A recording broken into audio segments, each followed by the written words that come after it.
दोस्तों, स्वागत है आपका हमारे चैनल आर के वर्मा में तलवार के बदले गधा मजेदार कहानी।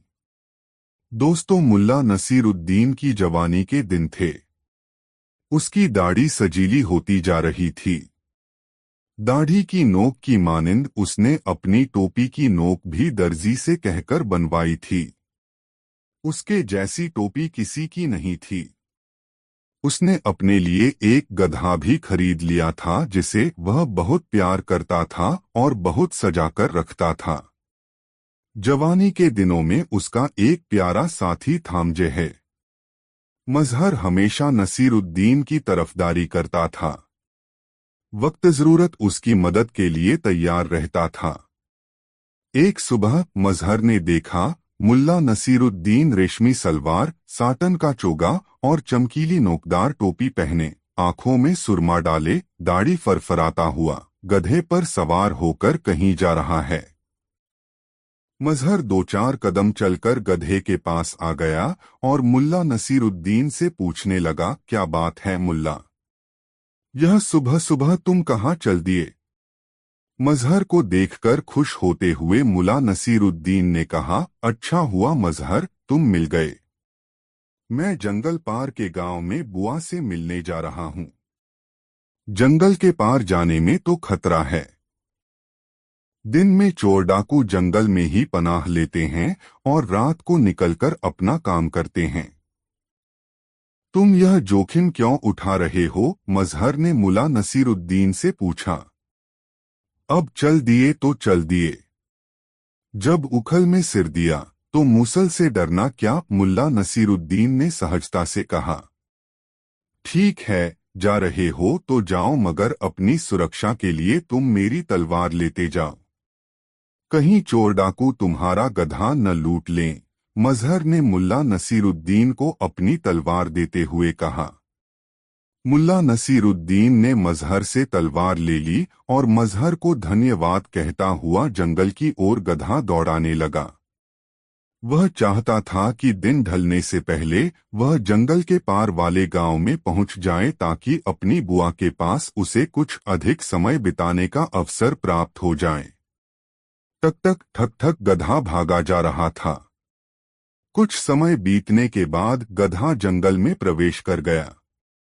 जंगल में प्रवेश के साथ ही मुल्ला नसीरुद्दीन को मजहर की कहीं बात याद आने लगी। जंगल में चोर डाकू दिन में छिपे रहते हैं। जंगल जब घना होने लगा तब मुल्ला नसीरुद्दीन के रोंगटे यह सोचकर खड़े हो गए कि जंगल में चोर डाकू ऐसी ही जगह पर पनाह लेते होंगे जहां छुपने की गुंजाइश बहुत हो। यहाँ तो आदमी क्या, हाथी भी छुप जाए तो खोजने से नहीं मिलने वाला।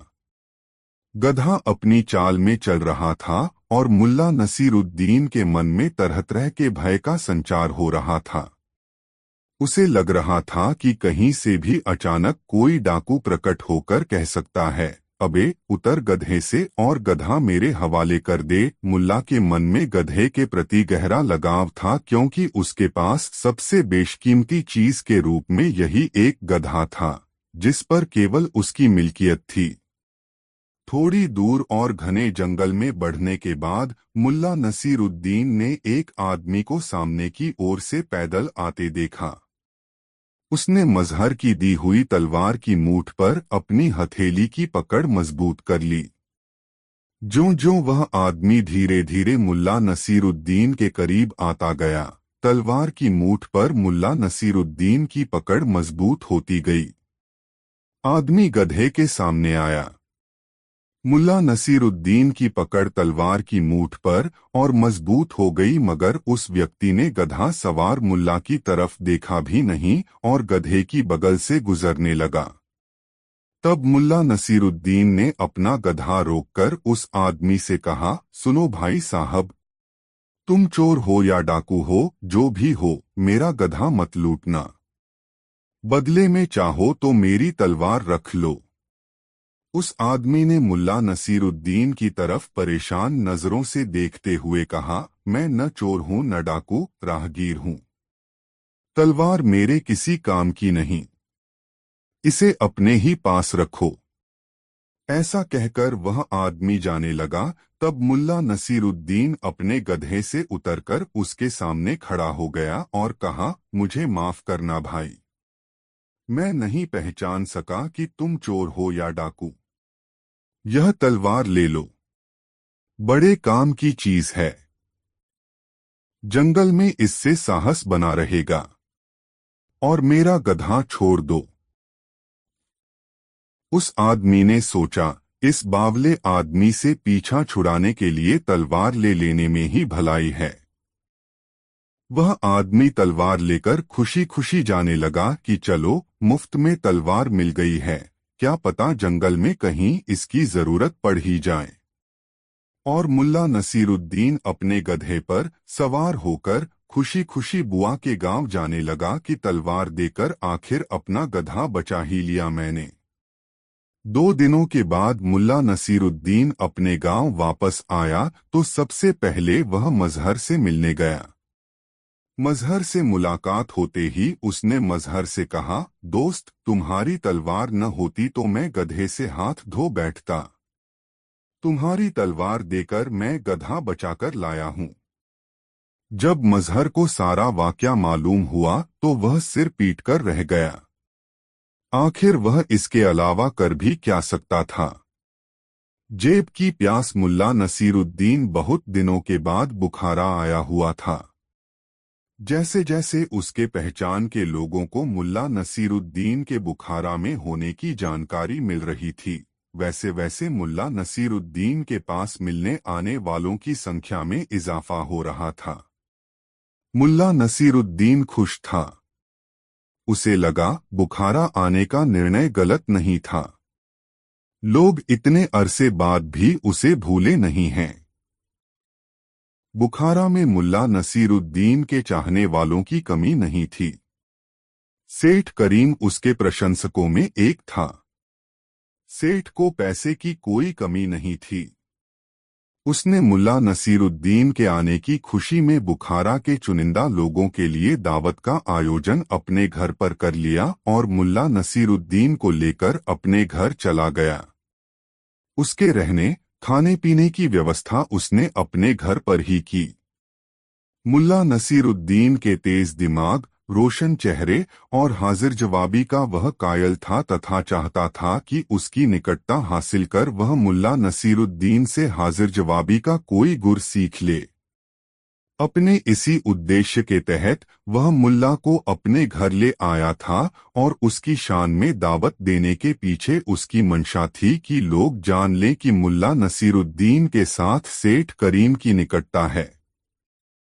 मुल्ला नसीरुद्दीन की आवभगत जिस तरह सेठ करीम ने की थी, उससे मुल्ला नसीरुद्दीन भी सेठ करीम के प्रति उदार हो गया था और सोच रहा था कि किसी तरह वह सेठ करीम के इस उपकार का बदला चुका दे। खैर, दावत का दिन आ गया। सेठ करीम के घर को दावत के ख्याल से खूब सजाया गया था। लोगों को बैठाने और जिमाने के लिए जगह जगह पर खिदमतगार खड़े थे। इतनी चाकचौबंद व्यवस्था थी कि कोई चूक निकालना मुश्किल था। अतिथि आने लगे थे। भोजन परोसे जाने में अभी देरी थी। मुल्ला नसीरुद्दीन को एक ऊंचे तख्त पर बैठाया गया था ताकि दावत में आने वाला हर शख्स उसे देख सके कि यही वह शख्स है जिसकी शान में सेठ करीम ने इतनी बड़ी दावत दी है। मुल्ला नसीरुद्दीन उस तख्त पर बैठकर आने वाले अतिथि को देख सकता था। उसने दरवाजे से एक गोलमटोल से आदमी को प्रवेश करते देखा। देखने में काफी संपन्न दिख रहे इस व्यक्ति ने कीमती और सजीला लिबास पहन रखा था। उसकी चाल में विशेष किस्म की अकड़ थी तथा उसकी मूंछें बड़ी रोबीली थीं। सेठ करीम ने जब उस शख्स को देखा तो खुद उठकर उसकी अगवानी की और उसे एक गद्देदार तख्त पर बैठाया जिस पर पहले से ही गावत किए रखे हुए थे। मुल्ला ने उस व्यक्ति को देखकर अनुमान लगाया कि जरूर यह सेठ करीम का कोई रिश्तेदार होगा, अन्यथा यह खुद आगे बढ़कर उसकी अगवानी नहीं करता। थोड़ी ही देर के बाद सेठ करीम उस व्यक्ति को साथ लेकर मुल्ला नसीरुद्दीन के पास आया तथा उससे मुल्ला का परिचय कराते हुए कहा, ये हमारे बड़े बहनोई हैं रहमत अली। बड़े ही रसूख वाले इंसान हैं। पूरे बुखारा में इनके जैसी साख बाला कोई व्यापारी नहीं है। जुबान पर लाख करोड़ का हिसाब रहता है और इशारों पर करोड़ों की लेन देन हो जाती है। औपचारिकतावश मुल्ला नसीरुद्दीन अपने तख्त से उठा और रहमत अली का अभिवादन किया। भोजन से पहले जलपान परोसा जाने लगा। मुल्ला नसीरुद्दीन ने गौर किया कि भुने हुए काजू, पिस्ता और अखरोट से लोग मुट्ठियां भरने में लग गए हैं। मुल्ला के पास भी एक तश्तरी में भुने हुए मेवे आ गए और मुल्ला एक एक दाना उछालकर अपने मुंह में डालने लगा तथा आसपास के बदले हुए माहौल को देखने महसूसने में मग्न हो गया। लोग सूखे मेवों पर टूट से पड़े थे। तभी मुल्ला की नजर दूर बैठे रहमत अली पर पड़ी। रहमत अली मेवा खा भी रहा था और अपनी शेरवानी के आगे वाली जेबों में लोगों की नजर बचाकर मुट्ठी भर भर कर मेवा ड्रेस भी रहा था। वह जहां बैठा था वह जगह ऐसी थी जहां पर आम अतिथियों की नजर नहीं पड़ सकती थी। बहुत देर तक मुल्ला नसीरुद्दीन बैठकर रहमत अली की कारगुजारी देखता रहा। जब जलपान समाप्त हो गया तब रहमत अली हाथ धोने के लिए अपने स्थान से उठा और दूसरी तरफ से मुल्ला नसीरुद्दीन भी उसके पास आ गया। जिस समय रहमत अली अपना हाथ धो रहा था उसी समय पानी का एक बर्तन उठाकर मुल्ला नसीरुद्दीन ने रहमत अली की शेरवानी की आगे वाली जेब में पानी डालना शुरू कर दिया। रहमत अली कुछ समझता कि मुल्ला नसीरुद्दीन ने एक जेब छोड़कर दूसरी जेब में भी गनी डालना शुरू कर लिया। जेब में भी पानी डालना शुरू कर दिया। मुल्ला नसीरुद्दीन की इस कारगुजारी पर रहमत अली मुल्ला को डांटने लगा, अरे तुम्हारा दिमाग खराब हो गया है क्या? तुमने तो मेरी शेरवानी ही खराब कर डाली। रहमत अली का गर्जना बरसना सुनकर उसका साला सेठ करीम दौड़ा दौड़ा वहां पर आया और सारा मंजर देखकर मुल्ला नसीरुद्दीन से पूछा, ऐसा आपने क्यों किया जनाब? मुल्ला नसीरुद्दीन ने तुरंत रहमत अली की शेरवानी में हाथ डाला और एक मुट्ठी भुने हुए काजू निकालकर सेठ करीम को दिखाते हुए कहा, सेठ करीम, मैंने बहुत देर तक आपके रिश्तेदार की जेब को खाते देखा मगर उसे पानी पीते नहीं देखा, तो यह सोचकर उसे पानी पिलाने लगा कि इतना खाने पर तो किसी को भी प्यास लग सकती है, तो जेब को भी लगी होगी। मुल्ला नसीरुद्दीन की मासूमियत से कही गई बात सुनकर वहां मौजूद लोग हंसने लगे और रहमत अली की हालत ऐसी हो गई कि काटो तो खून नहीं। दोस्तों, वीडियो कैसा लगा कमेंट में जरूर बताएं। दोस्तों, मुल्ला नसरुद्दीन को दोपहर हो गई किंतु उसका कोई सगा संबंधी उसे नहीं मिला। यहाँ तक कि उसे अपना वह मकान भी देखने को न मिला जहां उसने जन्म लिया था, जहां वह खेलकूद कर बड़ा हुआ था। मकान के बाहर एक बगीचा था जहां छायादार हरे भरे वृक्ष थे। कुछ दूरी पर एक झरना था जिसकी संगीतमय आवाज मन को आत्मविभोर कर दिया करती थी। किंतु अब उस स्थान पर ऊसर मैदान था जहां मकान था। वहां अब मलबे के ढेर थे। टूटी फूटी दीवारें खड़ी थीं। एक और चटाइयों के जलेकटे टुकड़े सड़ रहे थे। इधर उधर कांटेदार झाड़ियां और बेतरतीब घास उग आई थी। इंसान तो क्या वहां परिंदा भी कभी आया हो, ऐसा नहीं लगता था। हैरानी से उस मंजर को देखते हुए मुल्ला नसरुद्दीन आगे बढ़ा तो मलबे के एक ढेर से काले तेल की एक पतली सी धार निकली और धूप में चमकती हुई मलबे के दूसरे ढेर में लुप्त हो गई। वह एक काला सांप था। इंसानों द्वारा खाली छोड़ी गई जगह पर रहने वाला एक भयानक जीव। जहां कोई नहीं रहता वहां इस जैसे भयानक जीव अपना अधिकार जमा लेते हैं। मुल्ला नसरुद्दीन की आंखों के सामने गुजरे वक्त का एक एक लम्हा बारी बारी थिरकता रहा। उसकी आंखें नम हो गईं, कलेजा गमजदा हो गया। न जाने वह कब तक यूं ही खड़ा रहता कि एकाएक किसी के खांसने की आवाज सुनकर चौंक पड़ा। खांसने वाले के शरीर को हिला देने वाली किसी बूढ़े शख्स की खांसी की आवाज थी वह। मुल्ला नसरुद्दीन ने पलटकर देखा, फटे हाल एक बूढ़ा उबड़-खाबड़ धरती को लांघता हुआ अपनी राह चला जा रहा था। नसरुद्दीन लपककर उसके पास पहुंचा। अस्सलामालेकुम चाचा। बूढ़ा ठिठककर उसे इस प्रकार देखने लगा मानो पहचानने की कोशिश कर रहा हो।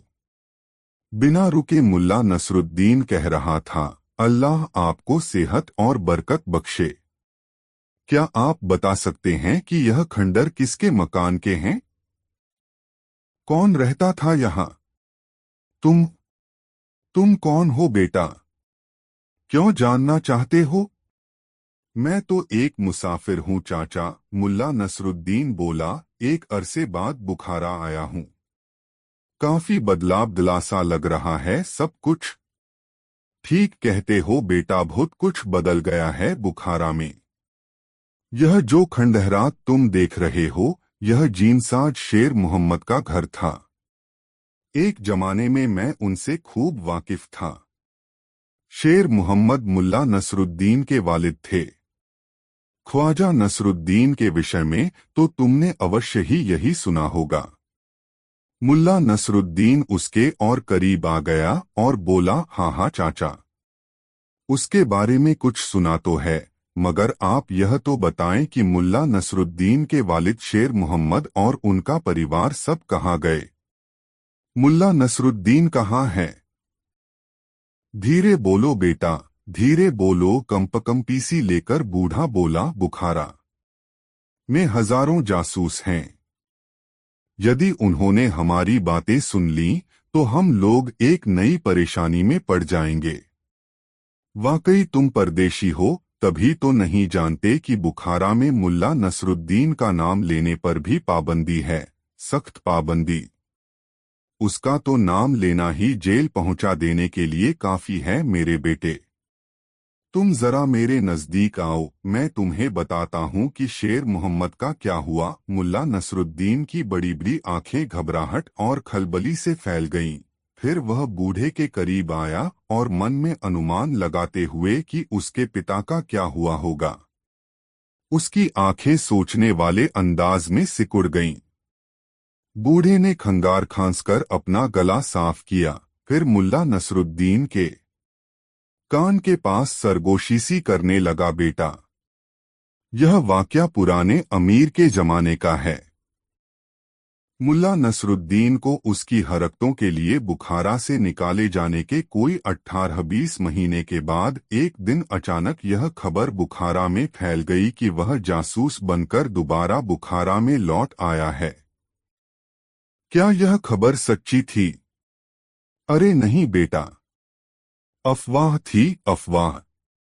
कोरी बकवास। बूढ़े ने उसी राजदाराना अंदाज में गुफ्तगू की। यह अफवाह अमीर के कानों तक भी पहुंच गई कि वह यहाँ गैरकानूनी धंधे कर रहा है, अमीर का मजाक उड़ाने वाले नगमे लिख रहा है और आवाम में बदफैली फैला रहा है। फिर व्याकुलता से मुल्ला ने पूछा, फिर क्या हुआ बुजुर्गवार? होना क्या था बेटा? सिपाही नसरुद्दीन की तलाश में जुट गए। जमीन आसमान एक कर दिया। बुखारा का चप्पा चप्पा छान मारा, मगर सारी कवायद बेकार गई है। मुल्ला नसरुद्दीन तो क्या, उसकी परछाई भी उन्हें नहीं मिली। आखिर होता तो मिलता न। फिर मुल्ला की बेचैनी और उत्सुकता बढ़ती ही जा रही थी।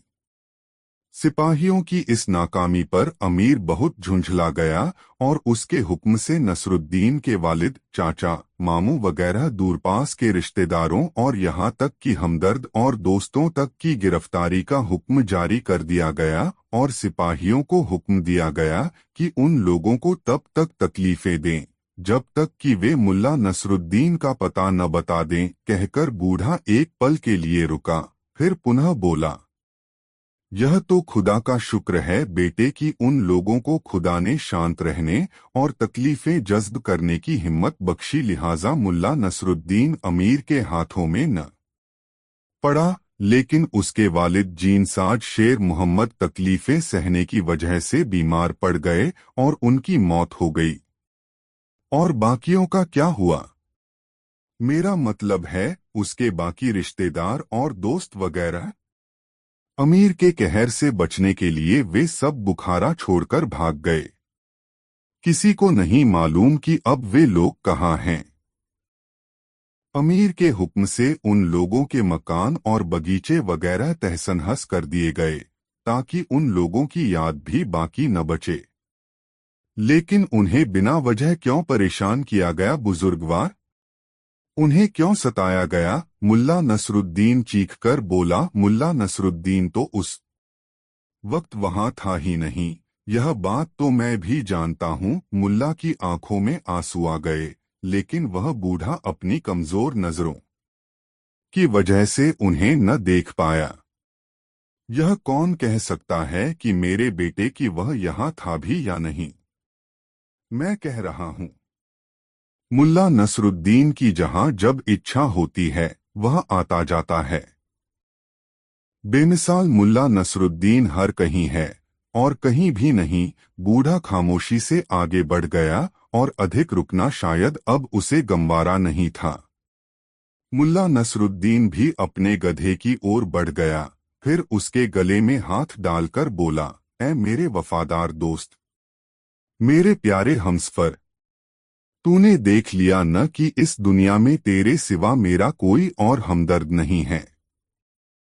मेरी इस आवारा जिंदगी में तू ही मेरा वफादार और सच्चा हमदर्द है। शांत खड़े गधे ने इस अंदाज में अपनी आंखें मिचमिचाईं, मानो अपने मालिक के गम में शरीक होने की ताकीद कर रहा हो। पत्तियों को चबाता उसका जबड़ा रुक गया था और कुछ पत्तियां मुंह से बाहर लटक रही थीं। गमजदगी की इससे बड़ी मिसाल और भला क्या हो सकती थी? काफी देर बाद मुल्ला अपने गम पर काबू पा सका। उसके चेहरे पर आंसुओं की लकीरें सूखकर सफेद पड़ गई थीं। सामान्य होकर उसने एक गहरी सांस ली, फिर उसके चेहरे पर दृढ़ता दिखाई देने लगी, इरादों की दृढ़ता। उसने गधे की पीठ पर प्यार से एक धौल जमाया और अपेक्षाकृत ऊंची आवाज में बोला, कोई बात नहीं मेरे दोस्त, कोई फिक्र नहीं मेरे दोस्त। मेरे लिए यही बड़ी बात है कि बुखारा के लोग अब भी मुझे याद रखे हुए हैं और लोग अब भी मुझे जानते हैं। किसी न किसी तरह हम अपने कुछ हमदर्द खोज ही लेंगे और अमीर के बारे में ऐसे ऐसे नगमे लिखेंगे कि वह अपने तख्त पर बैठा अपने बाल नोचेगा। मेरे दोस्त, अब चलें। दोस्तों, वीडियो को एक लाइक जरूर करें। दोस्तों, मुल्ला नसीरुद्दीन शाहतबियत इंसान था। उसकी शाहखर्ची और अलमस्ती देखकर लोग अपनी हैरत कुछ इस कदर बयां करते, गजब है, यह मुल्ला नसीरुद्दीन भी जेब में भले ही चिल्लर भी न हो मगर खर्च करने से बाज नहीं आता। इसे तो बादशाहत नसीब होनी चाहिए थी। मुल्ला नसीरुद्दीन अपनी जीवन शैली के कारण हर दिल अजीज बन गया था। उसकी फितरत थी लोगों के काम आना। अपनी जिंदगी में उसने यह देखा था कि दौलत कहीं भी ठहरती नहीं है और जिनके पास ठहरती है उसके बारे में आम तौर पर कंजूस, मक्खीचूस, दगाबाज, दौलत का यार, मतलबी, कपटी जैसे विशेषण उछलते हैं। इसलिए मुल्ला नसीरुद्दीन एक हाथ से दौलत कमाता तो दूसरे हाथ से खर्च भी कर देता। उसकी इस आदत से उसकी पत्नी दुखी रहती, मगर मुल्ला नसीरुद्दीन उसे यह समझाता रहता कि दौलत सहेजने में जीवन का आनंद नहीं है। जीवन का आनंद तो इस बात में छुपा है कि आपको चाहने वाले कितने हैं।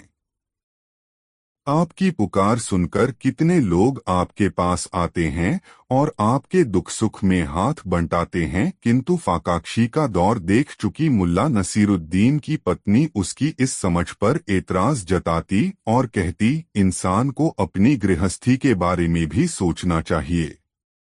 आज ही नहीं, आने वाले कल के लिए भी उसे सतर्क रहना चाहिए। ऐसा न हो कि आज की मस्ती में आने वाले कल की चिंता ही न की जाए, और खुदा न करे कि जब कल बुरा वक्त आए तो हाथ में एक ढेला भी नहीं हो। अर्थात दौलत के मुद्दे पर मुल्ला और मुल्ला की पत्नी के बीच मतभेद था। उनके बीच जीवन जीने के तरीके के बारे में बहस का दौर चल ही रहा था कि अचानक मुल्ला नसीरुद्दीन की आय का साधन जाता रहा और मुल्ला नसीरुद्दीन के सामने गंभीर आर्थिक संकट उपस्थित हो गया। हालात ऐसे बिगड़े कि मुल्ला नसीरुद्दीन को मेहनत मजदूरी करके अपनी और अपनी पत्नी की उदरपूर्ति का साधन जुटाना पड़ा। मुल्ला नसीरुद्दीन इस फाकाक्षी के दौर में भी अपनी शाहखर्ची पर काबू नहीं रख पाया। जो भी कमाता उसे खर्च करने में उसे कोई संकोच नहीं होता। उसकी पत्नी कल की चिंता में दुबली होने लगी। एक दिन मुल्ला नसीरुद्दीन को जंगल में पेड़ काटने का काम मिला। एक पेड़ काटने के एवज में उसे 1 सेर चावल व 2 पैसे नकद मेहनताना मिलना तय हुआ, बशर्ते कि वह पेड़ की डालियों को काटकर तने से अलग कर दे, भले ही इस काम में उसे 1 दिन लगे या 10 दिन। मुल्ला नसीरुद्दीन ने उत्साह के साथ कुल्हाड़ी उठाई और चल दिया जंगल की ओर, जैसे वह कोई जंग जीतने जा रहा हो। जंगल पहुंचकर मुल्ला ने ऐसा पेड़ तलाशा जिसका तना सीधा हो और डालियां भी सीधी हों। संयोग ही था कि उसे सीधे तने और सीधी डालियों वाला एक पेड़ जल्दी ही मिल गया। दिन ढलने से पहले ही मुल्ला ने पेड़ काटकर गिरा दिया और उसकी डालियां काटकर सीधा तना अलग कर दिया। अपना काम पूरा कर चुकने के बाद मुल्ला ठेकेदार के पास पहुंच गया। उसे दिन ढलने से पहले आया देखकर ठेकेदार ने उससे पूछा, अरे नसीरुद्दीन, तुम इस वक्त यहाँ? हाँ, अपनी मजदूरी लेने आया हूँ, मुल्ला नसीरुद्दीन ने अपनी दाढ़ी सहलाते हुए ठेकेदार से कहा। तो क्या तुम पेड़ काट कर आ रहे हो? अविश्वास भरे शब्दों में ठेकेदार ने पूछा। हाँ, मुल्ला नसीरुद्दीन ने विश्वास भरी नजरों से ठेकेदार को देखते हुए कहा। जैसे कहा था वैसे ही कटा? ठेकेदार ने मुल्ला नसीरुद्दीन से पूछा। हाँ, मुल्ला नसीरुद्दीन ने फिर हामी भरी। अच्छा चलो मुझे दिखाओ, तुमने कैसे पेड़ काटा है और डालियां कैसे सजाई हैं। मगर ठेकेदार को मुल्ला नसीरुद्दीन की बातों पर यकीन नहीं हुआ। उसने कहा, मुल्ला नसीरुद्दीन को भला क्या एतराज होता। उसने ठेकेदार के साथ जंगल का रुख कर लिया। ठेकेदार जब जंगल पहुंचा तो कटा हुआ पेड़ देखकर बहुत खुश हुआ। मुल्ला नसीरुद्दीन ने ठीक वैसे ही पेड़ काटा था जैसा वह चाहता था। खुश होकर ठेकेदार ने मुल्ला को 2 की जगह 4 पैसे दिए और 1 की जगह 2 सेर चावल। मुल्ला के लिए यह बहुत था। घर में पत्नी के सिवा और कोई सगा संबंधी तो था नहीं, इसलिए मुल्ला ने सोचा, इतना चावल दोनों पति पत्नी के लिए कुछ दिनों की जरूरतें पूरी कर देगा। घर पहुंचकर मुल्ला ने पत्नी को चावल का थैला थमाते हुए कहा, आज पुलाव बना लो, मैं घी और गोश्त लेकर आता हूँ। मजदूरी में 4 पैसे भी मिले हैं, मैं 2 पैसे लेकर जाता हूँ और ये 2 पैसे तुम रख लो। जब कोई जरूरत हो खर्च कर लेना। मैं समझता हूं कि 1 पैसे का घी और 1 पैसे का गोश्त काफी होगा।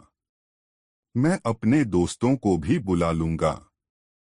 बहुत दिन हुए किसी को हमने खिलाया नहीं। इतना कहकर मुल्ला नसीरुद्दीन ने अपनी पत्नी को 2 पैसे दे दिए और खुद झोला लेकर सामान खरीदने निकल गया।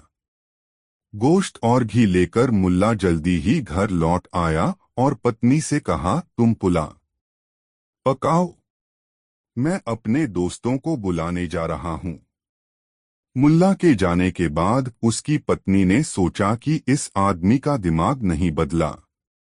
इतनी बुरी हालत में भी फिजूल खर्ची की आदत नहीं गई। आखिर क्या जरूरत आ गई दोस्तों को दावत देने की? अच्छा, आने दो दोस्तों को, खिलाती हूं पुला। उसने गोश्त और घी छुपाकर रख दिया और खुद रसोई में बैठकर रोने लगी। जब मुल्ला नसीरुद्दीन अपने 4 दोस्तों के साथ अपने घर लौटा तब पत्नी को विलाप करते पाया। मुल्ला चकित होकर अपनी पत्नी को देखते हुए सोचने लगा, अरे क्या हुआ इसे? अभी तो भली चंगी थी, अब ऐसे रो रही है कि मानो दुखों का पहाड़ टूट पड़ा हो इस पर। ऐसा सोचते हुए मुल्ला नसीरुद्दीन ने उससे पूछा, अरे क्या हुआ तुम्हें? इस तरह बिल्ख बिल्ख कर क्यों रो रही हो? होना क्या है? तुम दोस्तों को बुला लाए हो, इधर जो पुलाव मैंने पकाया था उसे बिल्ली खा गई। उसकी पत्नी ने रुआसी आवाज में मुल्ला से कहा। मुल्ला नसीरुद्दीन के दोस्तों ने जब उसकी पत्नी की बात सुनी तब वे मुल्ला से बोले, रहने दे यार, फिर किसी दिन लेंगे दावत का मजा। मगर मुल्ला नसीरुद्दीन अपनी पत्नी के स्वभाव से परिचित था। उसे विश्वास नहीं हुआ कि 6 आदमी के लिए बना पुलाव एक अकेली बिल्ली गटक जाएगी। उसने बहुत सहज भाव से अपनी पत्नी से पूछा, कितने चावल का पुलाव पकाया था? 1 सेर, उसकी पत्नी ने जवाब दिया। और उसमें गोश्त कितना मिलाया? मुल्ला ने पूछा। जितना लाए थे उसका चौथाई, मुल्ला की पत्नी ने जवाब दिया। तो 1 सेर चावल और आधा सेर गोश्त, कुल मिलाकर 1.5 सेर। और चावल में पानी भी जज्ब हुआ होगा। मुल्ला ने बदबुदाते हुए पत्नी से पूछा, तो लगभग 2 सेर पुलाव बिल्ली खा गई। और बिना उसके उत्तर की प्रतीक्षा किए वह दूसरे कमरे की ओर बढ़ गया। कमरे में उसकी पालतू बिल्ली थी, न छोटी और न बड़ी, मझोले कद की। उसने बिल्ली को गोद में उठा लिया और पत्नी के पास आया तथा पूछा, इसी बिल्ली ने पुलाव खा लिया न? बिल्ली को देखकर मुल्ला नसीरुद्दीन की पत्नी सहम गई और उसने गर्दन हिलाकर हामी भर दी। दरअसल मुल्ला नसीरुद्दीन ने भांप लिया था कि उसकी पत्नी झूठ बोल रही है, मगर वह उसे सबूत के साथ यह बतलाना चाह रहा था कि वह झूठ बोल रही है। पत्नी के हामी भरते ही मुल्ला नसीरुद्दीन ने रसोई में रखा तराजू उठाकर बिल्ली को तौला। संयोग यह हुआ कि बिल्ली पूरे 2 सेर की निकलीन, कम और न ज्यादा। मुल्ला ने अपनी पत्नी से कहा, देखो पूरे 2 सेर है। अगर यह बिल्ली है तो बताओ कि पुलाव कहाँ है? और अगर यह पुलाव है तो बताओ कि बिल्ली कहाँ गई? मुल्ला के सवाल से उसकी पत्नी घबरा गई। उसने सच कबूल कर लिया कि उसने अभी तक पुलाव पकाया ही नहीं। मुल्ला ने बिना बिगड़े बहुत शालीनता के साथ अपनी पत्नी से कहा, बेगम, अब पुलाव बना ही दो ताकि मेरे दोस्त यहाँ से तुम्हारे हाथ के बने पुलाव का जायका याद करते हुए जाएं। इसके बाद मुल्ला नसीरुद्दीन की पत्नी ने पुलाव पकाया। मुल्ला नसीरुद्दीन ने अपने दोस्तों के साथ पुलाव का मजा लिया। जब उसके दोस्त जाने लगे तब मुल्ला नसीरुद्दीन ने कहा, दोस्तों, यदि बिल्ली ने पुलाव नहीं खाया होता तो इस पुलाव का वह मजा ही नहीं मिलता जो हमें मिला। मैं तो इस पुलाव का जायका भूलने वाला नहीं। मुल्ला नसीरुद्दीन की बात सुनकर उसके दोस्त हंस पड़े और हंसते हुए विदा हुए। दोस्तों के जाने के बाद मुल्ला नसीरुद्दीन ने अपनी पत्नी को बहुत प्यार से समझाया, बेगम, किसी को खिलाने से कुछ कमता नहीं, लोगों की दुआ मिलती है। किसी को खिलाकर जो सुख मिलता है उसका आनंद ही कुछ और है। मेरा तो मन पुलकित हो उठता है जब दो चार लोग साथ खाने वाले मिल जाते हैं। उसकी बात सुनकर उसकी पत्नी अपने किए पर बहुत शर्मिंदा हुई और भविष्य में कभी भी ऐसा नहीं करने का वचन मुल्ला नसीरुद्दीन को दिया। वह अपनी पत्नी की बात सुनकर गुनगुनाने लगा, खाने वाले हम हैं, खिलाने वाला वो। दोस्तों, यह कहानी अपने मित्रों को जरूर शेयर करें। गधे की पूंछ और जुए का दांव। दोस्तों, एक चाय की दुकान के बाहर जाकर नसरुद्दीन ने अपना गधा रोका। शहर का चक्कर लगा वह थक गया था। सोचा चाय पीकर कुछ ताजा दम हो ले। दुकान में काफी भीड़ भाड़ थी। पास ही नानबाई की दुकान थी, जिसे देखकर उसे भूख का एहसास हुआ। वह दुकान में घुस गया और एक कोने में जा बैठा। दुकान में ऐसी भीड़ थी कि अपने लिए खाने का ऑर्डर देने के लिए भी उसे हलक फाड़कर चिल्लाना पड़ा। और जब वह दुकान के बाहर आया तो 3-4 प्लेट कीमा, 2 रकाबियां चावल और 2 दर्जन समोसे डकार गया और अब एक अजीब सी सुस्ती उस पर छा रही थी। शरीर शिथिल सा पड़ गया था। गर्मी भी बहुत थी। खाने और गर्मी के कारण तबीयत में भारीपन सा लिए वह चाय की दुकान में आया और एक गद्दे पर पसर गया। चाय के लिए बोलकर वह भविष्य के विचारों में खो गया। वह सोचने लगा कि इस समय मेरे पास अच्छी खासी रकम है। इस रकम को किसी धंधे में लगा दिया जाए। यह रकम जीनसाजी या बर्तन बनाने के काम में लगा देना अच्छा रहेगा। इन दोनों कामों को मैं बेहतर जानता हूँ। आखिर कब तक यूं ही घूमता रहूंगा? क्या मैं कोई धंधा नहीं कर सकता? क्या मैं किसी से बदतर हूँ? मैं मूर्ख हूँ? क्या मेरे नसीब में एक हसीन और मेहरबान बीवी नहीं है? क्या मैं बाप नहीं बन रह सकता?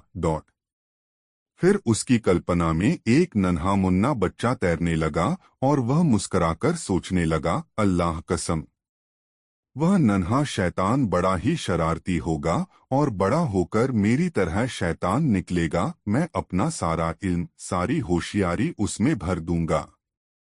ठीक है, ऐसा ही सही। मैं आज ही निश्चय करता हूँ कि अब मैं बेचैन और आवारागर्दी भरी यह जिंदगी छोड़ दूंगा। अब काम शुरू करने के लिए मुझे जीनसाज या कुम्हार की दुकान खरीदने के लिए कम से कम 300 तके चाहिए और मेरे पास कुल 150 तंके ही हैं। तंकों का ख्याल आते ही उसे खुरदरे नौकर की याद आ गई और 150 तंके झटक लेने के लिए वह उसे कोसने लगा। फिर वह होंठों ही होंठों में बड़बड़ाया, खुदा इसे गारत करे, जिस रकम की मुझे जरूरत थी, कमबख्त वही रकम छीन कर ले गया। वाह वाह! एक बार फिर भाग्य ने साथ दिया। 20 तंके। इस आवाज के साथ ही तांबे की थाली में पासा गिरने की आवाज सुनाई दी। मुल्ला नसरुद्दीन चौंका। जुआ!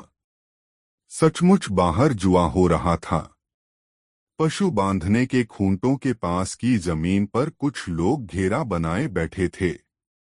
चायखाने का मालिक घेरे के पीछे खड़ा गर्दन उचकाकर उनके सिरों के ऊपर से झांक रहा था। मुल्ला नसरुद्दीन कोहनियों के सहारे उठा, फिर सोचने लगा, देखना तो चाहिए, दूर से देखने में हर्ज ही क्या है। न, मैं जुआ नहीं खेलूंगा। मैं ऐसा मूर्ख थोड़े ही हूँ। वह उठकर बाहर जुआरियों के पास आया और झुंड के करीब आकर चाय वाले के कान के पास मुंह लाकर फुसफुसाया, मूर्ख लोग फायदे के लालच में अपना आखिरी सिक्का तक गवा देते हैं। पैगंबर साहब ने रुपयों के लिए जुआ खेलने को मना किया है। खुदा की बड़ी मेहरबानी है कि यह गंदी आदत मुझे नहीं पड़ी, लेकिन इस लाल बालों वाले का नसीब तो देखो, लगातार चौथी बार जीता है। देखो देखो, ओह, 5वीं बार भी जीत गया। यह तो भई, ओह, 6ठी बार भी जीत गया। नसीब का बड़ा धनी है, मैंने तो ऐसी किस्मत किसी की नहीं देखी, अरे वाह। फिर दांव लगा रहा है, अरे बददिमाग, बेवकूफ। उसे तो दौलत का झूठा सपना जुए की तरफ खींच रहा है, हालांकि गुर्बत ने उसके रास्ते में गड्ढा खोद रखा है। इंसान की मूर्खताओं का कोई अंत नहीं। इस लाल बालों वाले को मजा चखाना चाहिए। अगर वह 7वीं बार भी दाव जीतता है तो मैं इससे दाव बदूंगा। वैसे मैं जुए से सख्त नफरत करता हूं। काश मैं भी अमीर होता तो मैं न जाने कब का जुआ बंद करवा चुका होता। लाल बालों वाला इस बार भी पासा फेंक कर जीत गया। उसकी यह 7वीं जीत थी। अब मुल्ला नसरुद्दीन से न रहा गया। वह आगे बढ़ा और खिलाड़ियों को अलग हटाते हुए जुआरियों के घेरे में जा बैठा। जीतने वाले जुआरी से पासे लेकर उसने उन्हें उलट-पलट कर देखा, फिर बोला, मैं भी तुम्हारे साथ दांव खेलना चाहता हूं। कितनी रकम है? जीतते रहने के कारण उसकी आवाज कांप रही थी। वह तो जैसे हर खिलाड़ी का माल हड़पने के लिए उतावला था। मुल्ला नसरुद्दीन ने अपनी अंटी में से थैली निकाली, जरूरत के लायक 25 तंके उसमें ही छोड़ दिए, बाकी तंके तांबे के थाल में डाल दिए। दूर तक चांदी के सिक्कों की खनखनाहट सुनाई पड़ी। बाकी जुआरी समझ गए कि यह ऊंचा दाव लगाने वाला खिलाड़ी है। और फिर ऊंचे दावों का खेल शुरू हो गया। लाल बालों वाले ने पासे उठा लिए और खेल शुरू हो गया। वह देर तक पासों को खनखनाता रहा।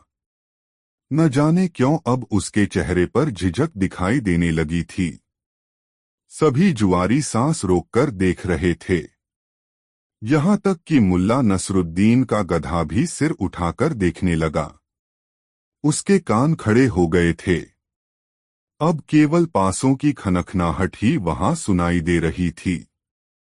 अंत में लाल बालों वाले ने पासे फेंके।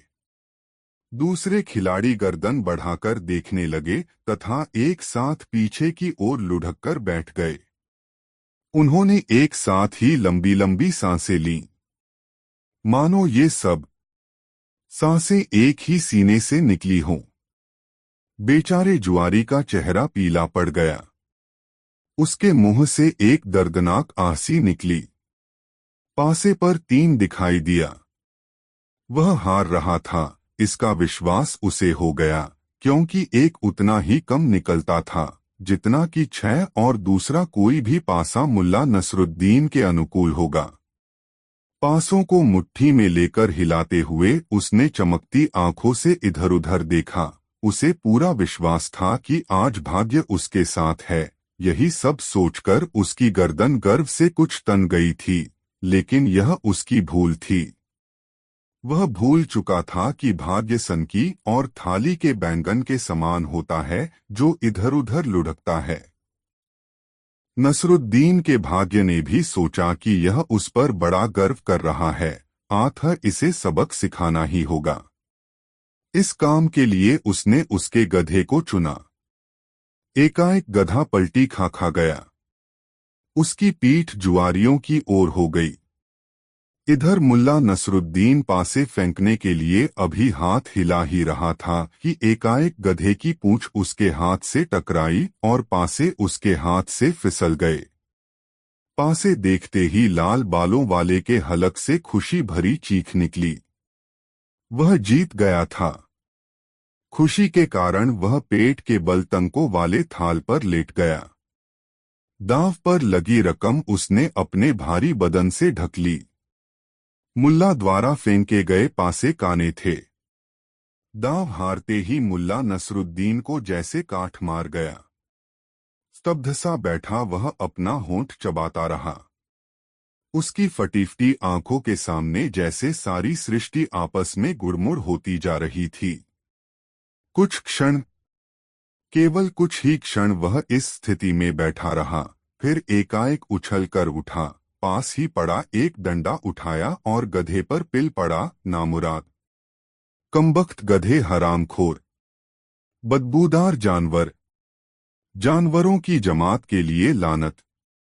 यह वक्त मिला था तुझे अपनी पीठ फेरकर पूंछ घुमाने का। कमबख्त, खुदा तुझे गारत करे। पिटते हुए गधा बुरी तरह उछल-उछल रेंकने लगा। मुल्ला की ऐसी झुंझलाहट और क्रोध देख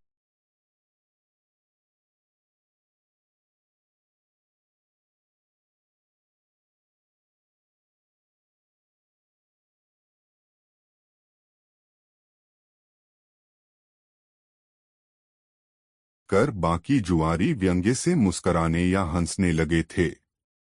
वे खुशी से चिल्ला रहे थे।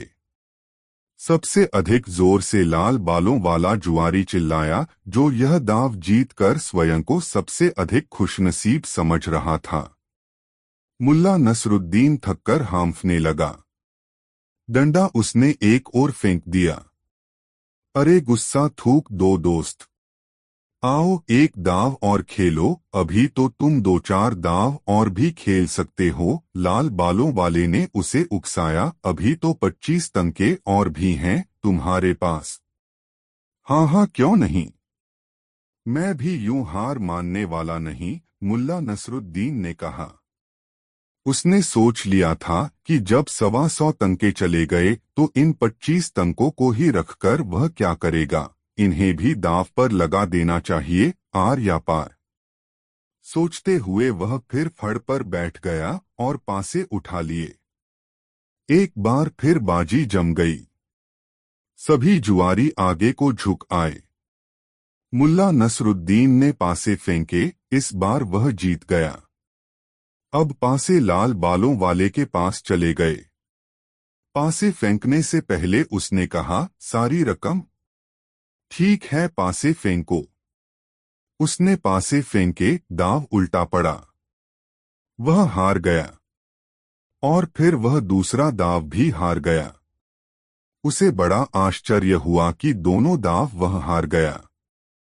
उसे जैसे विश्वास ही नहीं हुआ कि उसका भाग्य पलटा खा गया था और अब सौभाग्य की दृष्टि नसरुद्दीन पर है। वह मोटे मोटे दाव अड़ता रहा, हर बार इस उम्मीद के साथ कि हारी हुई रकम एक ही झटके में वापस आ जाएगी, मगर ऐसा नहीं हुआ। उसने 7-8 मोटे दाव लगाए और हर बार हारा। मुल्ला नसरुद्दीन के आगे थाल में तंकों का ढेर लग गया। जब करीब 1600 तके वह हार चुका तो जैसे बौखला गया। सभी साथी दम साधे यह दाव देख रहे थे। लाल बालों वाला बौखलाकर बोला, यदि कोई शैतान तुम्हारी मदद कर रहा है तो दूसरी बात है, वरना तुम हर दाव नहीं जीत सकते। तुम्हारे पास 1600 तंके हैं और मेरे पास उसने अपनी जेब से एक थैली निकाली। यह रकम है जो मैंने अपनी दुकान का माल खरीदने के लिए रखी हुई थी। मैं तुम्हारी सारी रकम के मुकाबले इसे दांव पर लगाता हूँ। मंजूर है। मुल्ला नसरुद्दीन भी ऊंची आवाज में चिल्लाया, मंजूर है, माल सामने डाल। लाल बालों वाले ने अपनी थैली थाल में उड़ेल दी।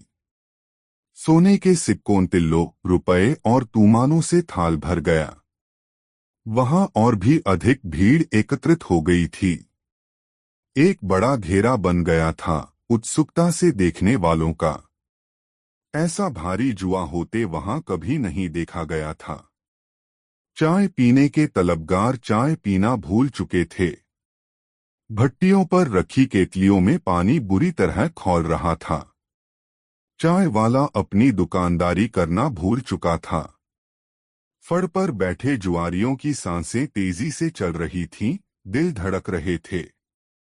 लाल बालों वाले ने पासे फेंककर पलकें मूंद लीं।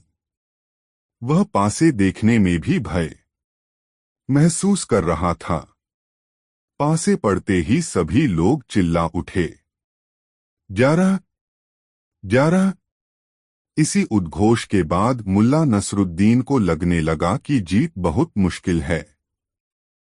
अब केवल 12 नंबर ही जिता सकते थे। अब लाल बालों वाले ने आंखें खोल दी और अपने साथियों के साथ वह भी चिल्लाने लगा, 11, 11। तुम हार गए। हाँ हाँ हाँ, मैं जीत गया। मुल्ला नसरुद्दीन का बदन ठंडा पड़ गया, लेकिन फिर भी वह मुस्कराया और बोला, अभी पासे फेंकने बाकी हैं। कहकर उसने पासे उठा लिए, फिर मुट्ठी में हिलाकर फेंकने की तैयारी करने लगा। मगर अचानक उसने अपना हाथ रोका और पलटकर अपने गधे से बोला, इधर पलट। अब इस पर पूंछ मार, जीत की पूछ, ये दाव तुझे जीतना है, समझा, वरना आज तेरी खैर नहीं। मुल्ला ने दूसरे हाथ से पूंछ पकड़कर पासे वाले हाथ की मुट्ठी पर झाड़ा सा लगाया, फिर पासे फेंकने के लिए हाथ उठाया। वहां बैठा प्रत्येक व्यक्ति जैसे मानसिक तनाव में आ चुका था। फिर मुल्ला नसरुद्दीन ने पासे फेंके। अगले ही पल वहां शोर मच गया। पासों पर 2 छक्के थे। 12-12, एक अजीब सा शोर मच गया वहां। लाल बालों वाले की तो जैसे खोपड़ी ही सुन्न हो गई। उसकी आंखें इस प्रकार उबल पड़ी, मानो अभी बाहर निकल जाएंगी। उसका चेहरा सफेद पड़ गया। मुल्ला नसरुद्दीन अपनी जीती हुई रकम समेटने में व्यस्त हो गया। उसकी एक नजर अपने माल पर थी, दूसरी वहां उपस्थित लोगों पर। वह सभी को संदिग्ध निगाहों से देख रहा था और चाहता था कि अब जल्दी से जल्दी वहां से खिसक ले। हाँ, एक लाल बालों वाला रो दिया। वह बार बार अपने माथे पर हाथ मार रहा था। हाय री किस्मत, हाय री कमबख्ती, बर्बाद हो गया। बिलखता हुआ सा वह उठा और लड़खड़ाता हुआ एक ओर चल दिया। मुल्ला नसरुद्दीन ने सारी रकम अपने गधे की जीन के थैलों में भरी, फिर प्यार से गधे को गले लगाया और चूमा, सामने वाली दुकान से मालपुए लेकर खिलाए। मुल्ला नसरुद्दीन का सिद्धांत था कि जो लोग यह जानते हैं कि तुम्हारा धन कितना है और कहाँ है, उनसे सदैव दूर रहना चाहिए। यही सोचकर मुल्ला नसरुद्दीन उस चाय की दुकान से खिसककर बाजार की ओर चल दिया। वह मुड़मुड़कर पीछे भी देख लेता था कि कहीं कोई पीछा तो नहीं कर रहा है। दोस्तों, वीडियो को एक लाइक जरूर करें। दोस्तों, सुबह होते ही शाही हुक्म से अनेक बढ़ी, कुम्हार, मेहतर व दूसरे सफाई कर्मचारी बाजार में आ चुके थे। सभी अपने अपने काम में लग चुके थे और देखते ही देखते बाजार साफ कर दिया गया था। रात को आई तबाही से काफी नुकसान हुआ था। कर्मचारियों ने शामियानों को सीधा किया, पुलों की मरम्मत की गई, बाड़ों के सुराखों को भरा गया और टूटे कांच के बर्तनों के टुकड़ों को साफ किया गया। फर्क यह रहा कि सूरज निकलने तक रात की गड़बड़ी का कोई चिन्ह वहां बाकी नहीं बचा था। ठीक समय पर बाजार लग गया और लोगों की आवाजाही शुरू हो गई और बाजार फैलता फैलता अमीर के महल तक जा पहुंचा था। पूरे बाजार में घूमता मुल्ला नसरुद्दीन महल के करीब जा पहुंचा, जहां डेरा डाले बहुत से लोग बैठे थे। ये सभी वे लोग थे जो अमीर की अदालत में अपनी फरियादें या मुकदमे लेकर आए थे। मुल्ला नसरुद्दीन ने सोचा कि इन लोगों से बात की जाए। वह एक गंजे के पास पहुंचा जो अपने खेमे के बाहर बैठा था। उसके बगल वाले खेमे के बाहर एक लंबी दाढ़ी वाला शख्स बैठा था और उन दोनों के बीच एक बकरा बंधा था जो कभी काफी तंदुरुस्त रहा होगा, लेकिन इस समय उसकी हड्डियां चमक रही थीं। मुल्ला नसरुद्दीन उनके करीब पहुंचकर बोला, अस्सलामालेकुम। ए बुखारा शरीफ के निवासियों, आप लोग खानाबदोशों की तरह यहाँ क्यों पड़े? ए मुसाफिर, दाढ़ी वाला बोला, हम लोग खानाबदोश नहीं, बल्कि तुम्हारी तरह ही खुदा के नेक बंदे हैं। अगर आप लोग नेक मुसलमान हैं तो यहाँ क्यों पड़े हैं, अपने घरों में क्यों नहीं रहते? ए मुसाफिर, हम लोग अपने विद्वान बादशाह, जिसका ओज सूर्य के प्रकाश को ढक लेता है, ऐसे अमीर के नेक और सही न्याय की प्रतीक्षा में यहाँ बैठे हैं। अच्छा, हाँ, इस बार गंजा व्यक्ति बोला, हम 5 हफ्ते से यहाँ अमीर से न्याय मांगने की उम्मीद में पड़े हैं। यह लंबी दाढ़ी वाला एक नंबर का झगड़ालू शख्स, अल्लाह इसे गारत करे। यह दढ़ियल मेरा बड़ा भाई है। हमारे वालिद जो कुछ भी छोड़कर मरे, हमने उसे आपस में बांट लिया है। अब हम दोनों के बीच यह बकरा ही है। हम समझ नहीं पा रहे हैं कि इस बकरे का बंटवारा कैसे करें। और तुम्हारी वह जायदाद कहाँ है जो कि तुम्हें बंटवारे में मिली? उसे बेचकर हमने नकद रुपया अपने पास रखा हुआ है। आखिर इस मुकदमे को लड़ने के लिए हमें नकद पैसे की भी तो जरूरत थी। मुहर्रिरों, अहलकारों, अर्जीनवीसों, अर्जियां लेने वालों को आखिर किसे पैसे नहीं देने पड़ेंगे? गंजे ने गर्व से कहा, पैसे कितने ही क्यों न लग जाएं, मगर बकरा दूसरी तरफ नहीं जाना चाहिए। मुल्ला नसरुद्दीन ने देखा बकरा लकड़ी के खूंटे को चबाता हुआ लगातार दर्दनाक आवाज में चीख रहा है। यह देखकर गंजे आदमी ने तिप्तिया घास का एक गट्ठर उसके आगे डाल दिया।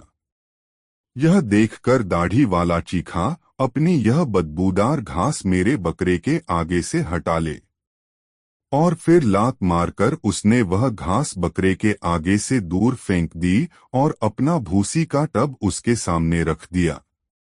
यह देखकर गंजे को गुस्सा आ गया। वह क्रोध से चिल्लाया, नहीं नहीं, मेरा बकरा तेरी यह सूखी भूसी नहीं खाएगा। फिर उसने भी ठोकर मारकर उस टब को दूर हटा दिया। सारी भूसी सड़क की धूल में मिल गई। बस दाढ़ी वाले से यह सहन नहीं हुआ। अबे खबीस, तेरी इतनी हिम्मत, आ तुझे मजा चखाता हूं। और फिर देखते ही देखते वे दोनों गुत्थम गुत्था हो गए। वे एक दूसरे को गालियां बकते हुए जमीन पर लोटपोट हो गए थे। मुल्ला नसरुद्दीन एक ओर खड़ा उनकी यह दिलचस्प लड़ाई देख रहा था। वे लड़ते रहे और उधर बकरे ने अचानक धरती पर गिरकर दम तोड़ दिया।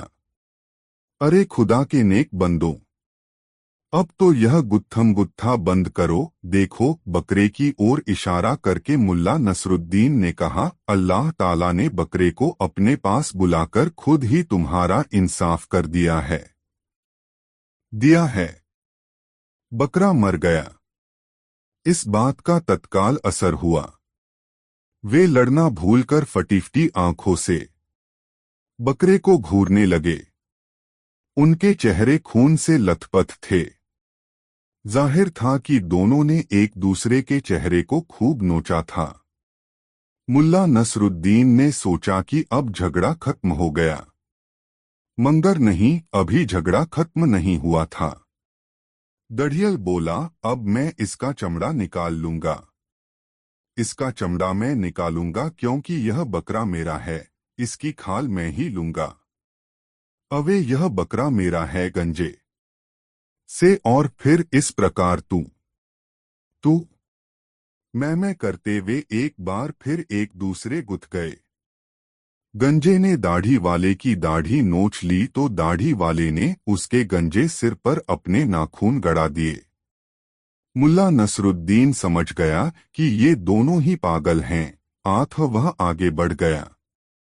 मुल्ला नसरुद्दीन अभी कुछ कदम ही आगे बढ़ा था कि उसे सामने से वही लोहार आता दिखाई दिया जिसने सूदखोर जाफर को बचाने पर भला बुरा कहा था। उसे देखते ही मुल्ला नसरुद्दीन खुशी से बोला, सलाम लोहार भाई, देखो हम फिर मिल गए। हालांकि मैं अभी अपना वादा पूरा नहीं कर पाया हूं, मगर पूरा जरूर करूंगा। मगर तुम यहाँ कैसे? क्या तुम भी अमीर की अदालत में कोई फरियाद लेकर आए हो? हाँ, गमगीन लहजे में वह बोला, मैं लोहारों की बस्ती की एक शिकायत लेकर आया हूँ। शिकायत? मुल्ला नसरुद्दीन भौंचक्का सा होकर बोला, क्या अमीर शिकायतें भी सुनते हैं? खैर, शिकायत क्या यह है लोहार भाई? हमें 15 सिपाही मिले हैं जिन्हें 3 महीने तक खिलाने पिलाने का जिम्मा हमारा था, मगर 1 साल होने को आया, वे अभी हमारे सिर पर सवार हैं। यहाँ हमारा ही गुजारा बामुश्किल होता है, हम उन्हें भला कैसे खिलाएं? हम तो बड़ी मुश्किल में फंसे हैं। तभी एक दूसरा व्यक्ति भी वहां आ गया। वह रंगरेजों की बस्ती से आया था। उसने कहा, मैं रंगरेजों की बस्ती से आया हूं, हम पर 26 सिपाहियों का जिम्मा है। मैं अमीर से फरियाद करने आया हूं कि हमारा धंधा बिल्कुल चौपट हुआ जा रहा है, मुनाफा बिल्कुल नहीं हो रहा, मेहरबानी करके अमीर हमें इस मुसीबत से निजात दिला दें। यह सुनकर मुल्ला नसरुद्दीन बोला, लोहार भाई, एक बात मेरी समझ में नहीं आई कि तुम लोग सिपाहियों को आखिर पसंद क्यों नहीं करते? जब तुम अमीर, मंत्री व अधिकारियों को पालते हो, 2000 गुलामों व 6000 फकीरों को खिलाते पिलाते हो, तो फिर बेचारे ये सिपाही क्यों भूखे रहें? क्या तुमने यह कहावत नहीं सुनी कि जहां किसी एक सियार को कुछ खाने को मिल जाता है, वहां 10 सियार और आ जाते हैं? यह सुनकर लोहार सहमी सहमी नजरों से इधर उधर देखते हुए बोला, धीरे बोलो, धीरे बोलो। रंगरेज मुल्ला नसरुद्दीन को घूरते हुए बोला, ए मुसाफिर, तुम खतरनाक आदमी हो। मुझे तुम्हारी बातों में नेकी नजर नहीं आती। हमारे अमीर तो बड़े ही विद्वान। उसकी बात अधूरी रह गई, तभी महल के द्वार पर ढोल और तुरही बजने लगी। महल के फाटक खुलने लगे। सारे खेमे में हलचल सी मच गई। चारों ओर से फुसफुसाहट भरी आवाजें सुनाई देने लगीं। अमीर, अमीर। लोग महल के फाटक की ओर बढ़ने लगे ताकि नजर भरकर अमीर के दीदार कर सकें। मुल्ला नसरुद्दीन ने भी आगे बढ़कर एक सुविधाजनक जगह तलाश कर ली ताकि अमीर की अदालत का नजारा कर सके। फाटक से पहले नकीब दौड़ते हुए निकले। वे चिल्ला रहे थे, हटो हटो, अमीर के लिए रास्ता छोड़ो, बाजू हटो, आला हजरत अमीर तशरीफ ला रहे हैं। फिर अंदर से सिपाहियों का एक दस्ता निकला। वे फाटक के किनारे खड़े लोगों पर लाठियां बरसाने लगे ताकि वे पीछे हट जाएं। तत्काल ही एक चौड़ा रास्ता बन गया। इसके बाद मसीसी लोग निकले। उनके हाथों में ढोल, बांसुरी, तंबूरे आदि थे। इसके बाद कीमती वस्त्र और तलवारों से लैस अमीर के खास सेवकों का दस्ता निकला। दस्ते के पीछे 2 हाथी थे जो पूरी तरह सजेधजे थे। अंत में एक सजीदजी गाड़ी निकली। उसमें जरी के चंदोवे के भीतर स्वयं अमीर बड़े मसे लेटे हुए थे। यह दृश्य देखते ही भीड़ में सरसराहट सी फैल गई। आराम। अमीर के निर्देशानुसार सभी लोग जमीन पर लेट गए। अमीर का आदेश था कि स्वामी भक्त जनता विनम्रता एवं सभ्यता पूर्वक आए व कभी भी ऊंची नजर से न देखे। नौकर दौड़ दौड़कर सवारी के सामने कालीन बिछा रहे थे।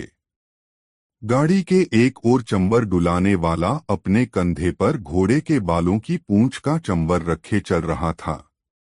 दूसरी ओर अमीर का हुक्के वाला था जो बड़ी विनम्रता व आत्मविश्वास के साथ सोने का तुर्की हुक्का लिए सवारी के साथ साथ चल रहा था।